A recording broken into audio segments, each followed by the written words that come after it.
MSNBC reported the death of Queen Elizabeth II. As I listened to the commentary from around the world, I thought of where I was when Mayor Richard J. Daley died. I remembered how in awe Jesse and I were that the man who had been elected mayor when we were in kindergarten had died after 21 years. And that thought led to other thoughts of where were you when? And it was only at that point that I realized that today would be 21 years since 9/11. Another one of those dates where everyone that was old enough to remember remembers where they were and what they were doing when the Twin Towers fell. After reading and listening about the last days of Queen Elizabeth's life and the family surrounding her, I began to look in the audience for Meghan. It was not until Friday that I learned that King Charles had told Prince Harry that Meghan would not be welcomed at Balmoral. Upon the death of his mother, Charles, the king, who had also become the supreme governor of the Church of England, told his son he couldn't be and bring his wife to his grandmother's bedside. What's the message going to be when Meghan and Harry's children learn, when they're able to read, and history records for them what their grandfather said? That their grandfather did not want their mother present to support their father when their father's grandmother had died. And it's not only his father who treated him poorly, but other members of the royal family, including his brother, did not offer him a ride from London to Balmoral. It did not seem like much of a stretch to me to see this as two brothers arguing about a birthright. But arguing about a birthright is nothing new. For my Bible says what has been will be again, and what has been done will be done again. For there is nothing new under the sun. My high school friends, who are always referred to as the twins, lost their mother earlier this year, and their father's service was just 2 weeks ago. I couldn't attend, but when I read the program that was sent to me, I was awed by the fact that Mr. Lewis considered his most important accomplishment the purchase of a family home in the 1950s, which he maintained until his death. It was the birthright he left his children, a paid-for home in good condition. Birthright, a privilege, a possession to which a person is entitled by birth, such as an inheritance, a royal position, citizenship, ownership, fame, seats at the Bears game. Birthright. It's not earned, it's an entitlement. It's not even fair, but it's universally recognized. No work is required, it's just a gift from one generation to the next. What I have always found amazing is that folks who have done nothing think that they have something coming after the death of a family member. Somebody know what I'm talking about. This might not happen at your house, but let me tell you what happened at my house. My mother always maintained the insurance papers for her siblings. And after Mama died, we continued to pay the premiums and maintain the policy. And so when my uncle died, we did the funeral arrangements, and the policy wasn't enough to make a difference, and so we dug deep and we prepared And the day before the services, the funeral home called and said, you forgot to bring a tie. And so I called my uncle's son, who lived around the corner from the funeral home, and I said, would you look in Uncle Granville's closet and get a tie and take it to the funeral home? And he told me no. So I had to make arrangements to get a tie to the funeral home. And I'm not going to tell you how hard I had to look for my Jesus, because I bet you know. But that wasn't how it ended. After the service, after the repast, after everybody had gone home, that same cousin rang my doorbell. And he said, I know that after a funeral, there's always some change. And I came to get my change. Don't say nothing, just hold up both hands.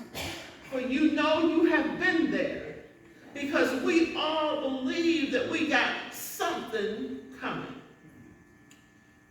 Whenever there's a birthright, whenever there's something to be had, there will be someone with their hand out. And the person that holds the purse strings becomes the enemy. We hear a lot of conversation these days about generational wealth within the African American community. And we lament the fact that most of us, roughly 80% of us, do not have any generational wealth to leave anybody. I can't even get an amen. What we got is what we got, and it ain't in no bank. It's what we got. And yet, somebody will have their hand out. Someone will think that they got something coming. Let me suggest to you that there are three things that happen when the people around you do not have a working relationship with the Lord. The first thing that's going to happen is favoritism. They're going to decide that the reason that you're holding the purse strings is because mama or daddy thought that you were special. They're not going to look at the fact that you're the oldest, you're the brightest, and you've been paying the bills. Oh no, it's because they thought you were special. And when you get favoritism moving into play, the next thing that happens is, come on, stay with me. Conflict. What do you say, Kay? Conflict. Conflict and jealousy. You ever tried to have a conversation with two sibs that were jealous? You cannot get anything done. I've been at the funeral home. Well, you know, mama didn't like red roses. She wanted yellow roses. You got any rose money at all? You know, sometimes you just have to go there so that you can rein them back in, so that you can get the work done that needs to be done. And so after favoritism comes jealousy. And after that, we begin to talk about how it ought to have happened. How it ought to have happened. How it ought to have gone down. And you might not be able to relate to this conversation if you have not had to plan a funeral. But pay attention to me. I'm not lying. People get ugly. And they get stupid. And they expect you to fix it for them. And you know what happens? If we're not careful, the devil moves in on us. But I stopped to tell you this morning that we are not defenseless against the devil. See, we don't have to let the devil move in because we believe in God. Amen. And we believe that God's going to have the final word. See, Granville didn't care what kind of tie he had on. And if you knew my uncle, you knew my uncle didn't care whether or not he had a tie on at all. It was the funeral home that thought he needed a tie. So we don't have to go there. We don't have to get so bought in and tied in to the foolish foolishness that's going on around us that we forget who God has called us to be. We don't have to get so lost that whatever is going down, we're not the peacemakers. We're not the peacekeepers. We become part of the agitation. My little sister, who you all have heard me talk about, my little sister has this itty-bitty evil streak in her. And so when she looks out and she sees you coming, even as a little girl, she would lock the door and go in her room. And so by the time she was a grown woman and she saw you coming with your hand out, she would lock the door and go in her room. Because that was her only way of not letting you get the best of her. Rebecca knew what God was going to do. He told her. But Rebecca thought she needed to help God. Any of y'all admit trying to help God? You know, just trying to help God along. And when you try to help God, as I told you last week, 9 times out of 10, you mess it up. And so she tries to help God. And she helps God by teaching her son to lie, to cheat, and to steal. And it doesn't stop there. For if you continue to read the story, you find out that she didn't learn how to lie, cheat, and steal then. Her brother lied, cheated, and stole. That's the right word. Okay? It's generational. And so whatever it is that you do, you can almost expect that the child that you raise, that sees you do it, will also do it. Well, somebody's going to say, Pastor Carol, they don't get it that early. Well, see, they do. Jasmine can crochet, and Jasmine can knit. And when she has time, she will crochet and knit things for the kids. So I was getting Jack ready to go to school, and I said, Jack, where's your scarf?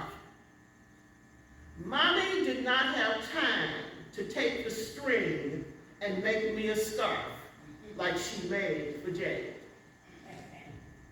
She didn't have time. No, she got the string. It's in her room. But she didn't have time to take the string and make me a scarf like she made for Jade. He wasn't old enough to understand the process was called knitting or crocheting. He didn't know that the string was called yarn. All he knew was that he didn't get one and Jade did. Anytime that Jade, who's the younger, gets something that Jack didn't get, do you know Jack goes back to talking about the string? And I know that Jack got it fair, because if you've been around me for a little while, I've told you the story about my mama and the cow. Oh, yeah. My mama was mad because even though she lived in Chicago, when her father died, her stepmother gave the cow away.